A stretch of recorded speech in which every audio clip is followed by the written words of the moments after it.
Just as we did with Dreams of Flight, Pioneers of Flight, we just barely looked at a few people that contributed to getting us off the ground. We're going to do so similarly as we look at rocket history, certainly not covering the full gambit of people who contributed to getting us into the world of propulsion systems and eventually spacebound. Just want to give you a few looks at contributors, and we'll begin here with, of course, the classic Greeks, starting with Archippus.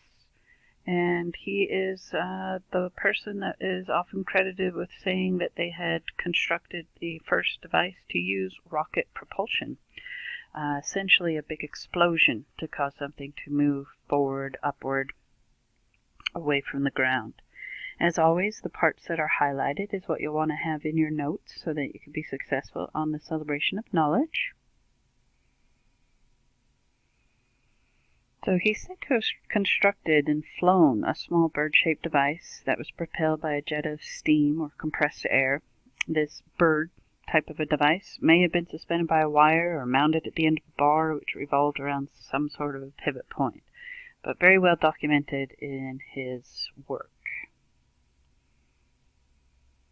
Next gentleman on the page, sometimes I've seen the name as Hero, and sometimes I've also seen it as Huron. So the name isn't actually Hero/N. I'm just saying sometimes it's reported as Hero, and sometimes it's reported as Heron, Huron or Huron. Now he didn't quite produce a rocket, this picture right here, but he did develop what was considered jet propulsion through a steam engine.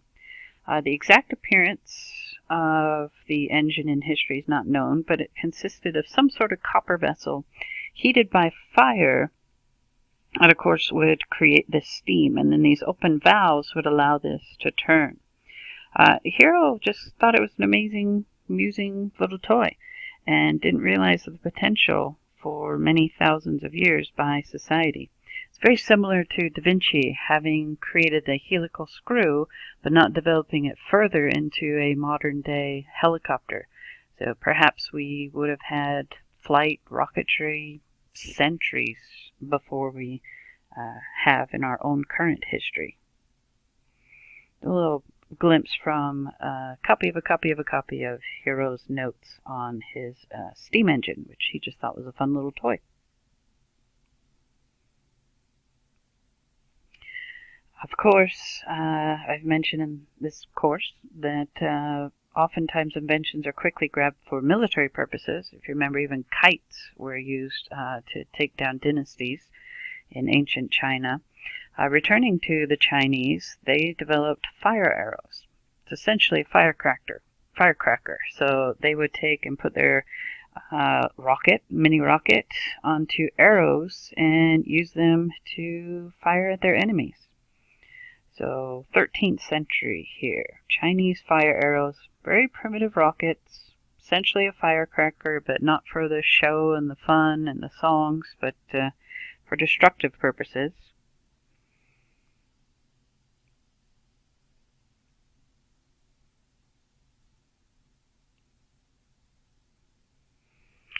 Next we have the Englishman who worked on gunpowder formula, which of course is going to be used later on in rockets.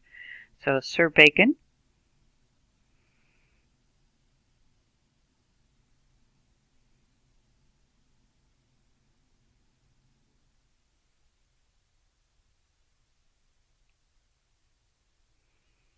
This next gentleman tends to be a favorite in the class. This is the great 16th century Wan Hu.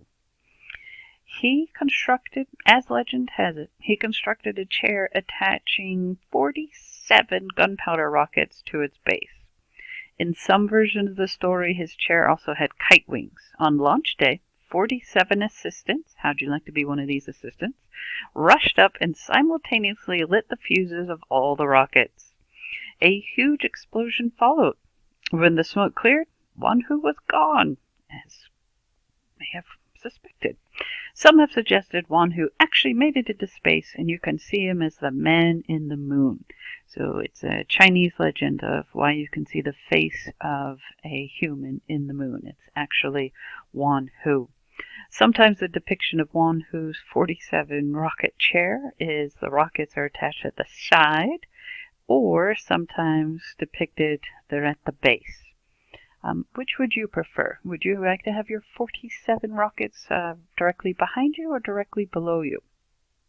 I jest, but this is actually something that comes under very serious consideration as we look more into the space program and rockets that are used. Do we put our astronauts, cosmonauts on top of the rockets, or do we put them on the side of the rockets?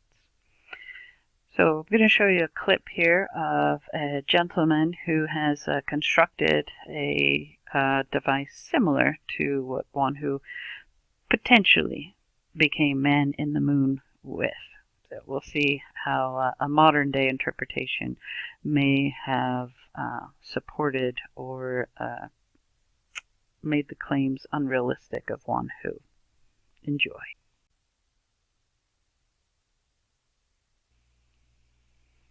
Don't try that at home. Alright, so from air to sea, we have De Fontana from Italy, and he's invented a surface-running rocket torpedo designed to set enemy ships on fire.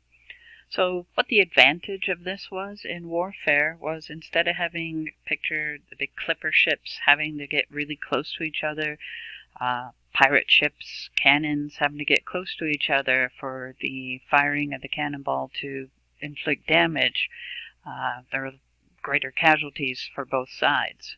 In order to increase devastation on the enemy, less on you, these surface torpedoes would essentially skip across the surface of the water, and you could launch these from a greater distance from your enemy's ship and hopefully incur less damage to your own ship. And this means of propulsion was adapted later on for rocketry. This is moving into the world of taking this surface torpedo knowledge, and we've kind of been jumping around a little bit with our timelines here, but still all very much pre-18th century here. Here we have the Polish gentleman of Szymianowicz, and Szymianowicz was a commander in the Polish Royal Artillery, so he had a lot of first-hand knowledge of cannons, firing, gunpowder.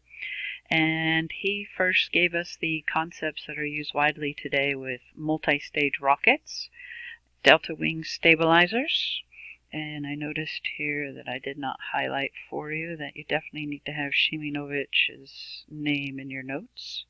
So let me just write over the top of that.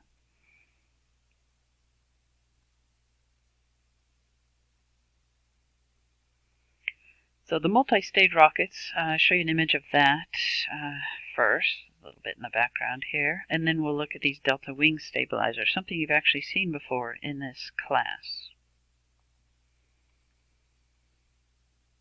So this is the idea of, let's stack the rockets one on top of the other in what are called stages. This way, when the propellant is all done and used here, there's these small explosives that will cause this to fall away, making the overall remaining piece of the craft lighter, so less massive. It's going to give you another boost of acceleration. And again, this fuel gets used, this part will then fall away, making this overall piece lighter. You get a boost of acceleration. And so the idea of putting the rockets in stages allowed for the rockets to travel much, much further. And then I said you were familiar with the delta-shaped wings, as you recall, with our flying jewelry, or possible flying jewelry. This concept of delta wing was presented in the History Channel clip with you on these very unique pieces of jewelry that perhaps were models, and no insect has in the time that these were built or currently have their wings underneath. The wings are generally on top, and then this delta wing shape, very unique to this jewelry, not something that is being replicated from seeing birds or insects. So Shimanovich was the individual who spent some time exploring the aerodynamics of this particular wing shape that is very common in aircraft and some rocket spaceplane designs. Penultimate gentleman on the page, so the next to last picture on this page here belongs to a British gentleman, and this is Sir William Congreve, and he gets us into the concept of solid fuel of rockets. And there's this kind of back and forth. Is liquid fueled rockets better, solid fuel rockets? And ultimately it comes to a nice balance and combination of the two. The Congreve shape that we see on rockets here today is named after, of course, Congreve here, and just some of the various types of Congreve rockets that he developed in his time. And you were familiar with Congreve's rockets before you took this class, you just didn't realize. Anytime that you are hearing, maybe even singing, our U.S. national anthem, when it talks about the rocket's red glare, Francis Scott Key, the person who created the U.S. national anthem, was referring to the rocket's red glare coming from these Congreve rockets. A little bit of useless trivia to file away in your brain that you'll never need to recall again in your lifetime. But you'll think of it now every time you hear the national anthem.